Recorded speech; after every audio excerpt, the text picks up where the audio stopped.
तलाक की शरह में मुसलसल इजाफा हो रहा है पाकिस्तान जी और अब इस हद तक हो गया कि बच्चियां जाती हैं शादी के लिए तो वो ज़ाहिर है मर्दों का भी अमल ठीक नहीं होगा, कहीं ना कहीं उनकी भी गलती कमी कोताही होगी, लेकिन ये फैशन बन चुका है कि डिवोर्स हो गई है तो उसको बड़ा फख्र से पेश किया जाता है, मैं तो जान छुड़ा।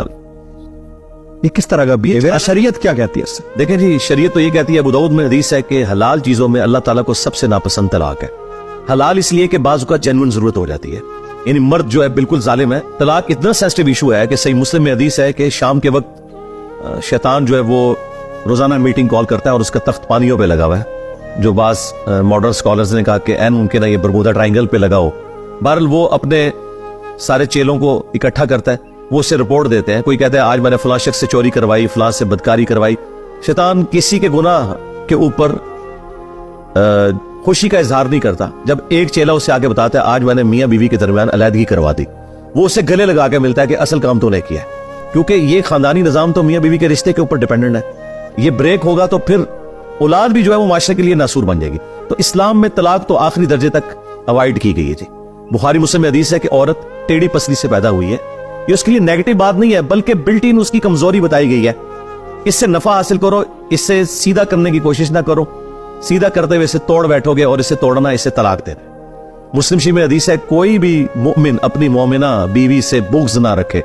बुखारी मुस्लिम में हदीस है मैं अपनी वफात के बाद सबसे बड़ी आजमाइश तुम्हारे लिए तुम्हारी बीवियां छोड़ के जा रहा हूं, तुम्हारी औरतें हैं, उनके साथ उसने सलूक करना है। हत्ता कि बुखारी मुस्लिम में एक सफर में नबी इस्लाम औरतों का जो काफिला था वो उसको जो हाँक रहा था ना, उसको आपने फरमाया कि आहिस्ता हाँको, शीशियां हैं कि टूट ना जाए।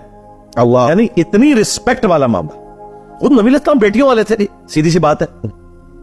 तो तलाक आखिरी दर्जे में अवॉइड होनी चाहिए। ये माशरे में तलाक हो रही है, उसकी सबसे बड़ी रीजन जो है हमारी माशरती अकदार का टूट जाना है, प्लस मीडिया जिस तरीके से ग्लैमराइज करके मियाँ बीवी के रिश्ते को पेश करता है।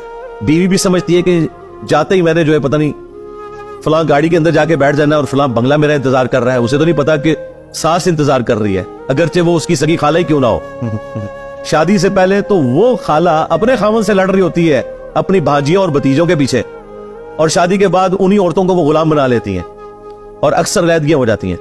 दूसरी बड़ी रीजन जो है वो इकोनॉमी है जी, सीधी सी बात।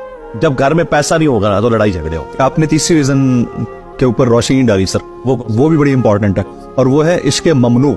हाँ, वहां पे भी मैं आने लगा था। हाँ। उसके बाद अगर कोई चीज है ना तो याद रखें कि मियाँ बीवी के दरमियान जो बॉन्ड है ना वो दो चीजों के ऊपर है, सेक्स और औलाद। किसी एक मामले में भी कोताही होगी ना ये रिश्ता कमजोर हो जाए। अगर औलाद नहीं हो रही है फिर भी मियाँ बीवी उस मजबूत बॉन्ड में नहीं रहते। औलाद हो गई लेकिन तरबियत के मामले में खामद को बीवी से शिकायत, बीवी को खामद से शिकायत। और दूसरा सेक्स, जो आपने बात की कि फ्री सेक्स नहीं होना चाहिए। खामद अपनी बीवी के साथ मुखलिस हो, बीवी अपने खामद के साथ मुखलिस हो, तो ये सारे मामला सही चल सकते। अच्छा, अब मामला इससे भी एक नैज आगे बढ़ चुका है, एक लेवल आगे है। उसकी वजह यह है कि पाकिस्तान के अंदर जो ड्रामा अब इस वक्त बन रहा है, जाहिर है उसका इम्पैक्ट है सोसाइटी के ऊपर, सोशल फैब्रिक को तबाह करने या उसको बनाने में उसका पूरा एक किरदार है। तो ड्रामे के अंदर दिखाया गया जाता है भाभी का देवर के साथ एक्स्ट्रा मैरिटल अफेयर, साली का बहनोई के साथ एक्स्ट्रा मैरिटल अफेयर, और स्टेप ब्रदर का स्टेप सिस्टर के साथ। और ये इंडियन और पाकिस्तानी ड्रामाज में अब आराम से दिखाया जाता है, और इसको हमने एज ए सोसाइटी ऐसे एक्सेप्ट करना शुरू कर दिया है जैसे हमारी सोसाइटी का हिस्सा है। नहीं, ये योर कमेंट ऑन दिस। मैं इसमें कमेंट करूंगा कि कई इक्का दुक्का वाकयात इस तरह के रिपोर्ट होते हैं, उनके ऊपर पूरे ड्रामे बना के लोगों को एजुकेट करना ये बड़े जुल्म वाली बात है। मैं तो कहता हूँ इन चीजों को डिस्कस भी नहीं करना चाहिए इस हवाले से कि आप उसे इतना करके प्रेजेंट करें जिस तरह हमारे पास साफी हजरात है, कोई यूनिवर्सिटी में कुछ छोटा सा वाकया रिपोर्ट हुआ किसी मामले के अंदर, पकड़ के उसे मीडिया में ले आते हैं और पूरे मुल्क के अंदर एक फजा कायम हो जाती है। ये कोई खिदमत नहीं इस माशरे की। लेकिन हमारे बड़ों को देखना चाहिए कि अगर कोई वाकया रिपोर्ट होता है इस हवाले से और इस तरह के ड्रामे बनाए जा रहे हैं, तो ये सेंसर बोर्ड जो है ये किस लिए बैठा हुआ है, ये किस लिए तनख्वाहें खा रहे हैं? इनका काम है कि इन चीजों को सेंसर करें। और ये चीजें हमारे आइन की रूह से भी खिलाफे कानून है इस तरह के मामलात को लेके चलना। आइन तो ये सारे जी आइन है पाकिस्तान में, आइन यानी किताब में तो लिखा है, उसे फॉलो तो करना है, लेकिन प्रैक्टिकली तो कुरान मौजूद है, उम्मत फॉलो नहीं कर रही। लेकिन इसका ये मतलब तो नहीं है कि हम लोगों को तरगीब नहीं दिलाएंगे। तो आइन मौजूद है और आइन पे जो लोग नहीं चल रहे हम उन्हें तरगीब दिलाएंगे। इजराइल का कॉन्स्टिट्यूशन उनकी इस्लामी किताब है, क्या पाकिस्तान का कॉन्स्टिट्यूशन कुरान नहीं बन सकता था? دیکھیں لکھا تو ہوا ہے قرارداد مقاصد میں کہ پاکستان میں کوئی قانون ایسا پاس نہیں ہوگا جو کتاب و سنت کے منافی ہو. اگر قانون نہیں بن سکتا تو ڈرامے کہاں سے بنا رہے ہیں اس قسم کے لوگوں کو ایجوکیٹ کرنے کے؟ یہ کوئی ایجوکیشن والا معاملہ نہیں. قرآن سیکس ڈسپلن میں اتنا سینسٹیو ہے کہ پورے قرآن میں کسی عورت کا نام نہیں آیا. ہمیشہ آیا نوح کی بیوی، لوط کی بیوی، ٹھیک ہے. صرف ایک عورت کا نام آیا اور وہ بھی معجزانہ طور پر ایک ایشو تھا.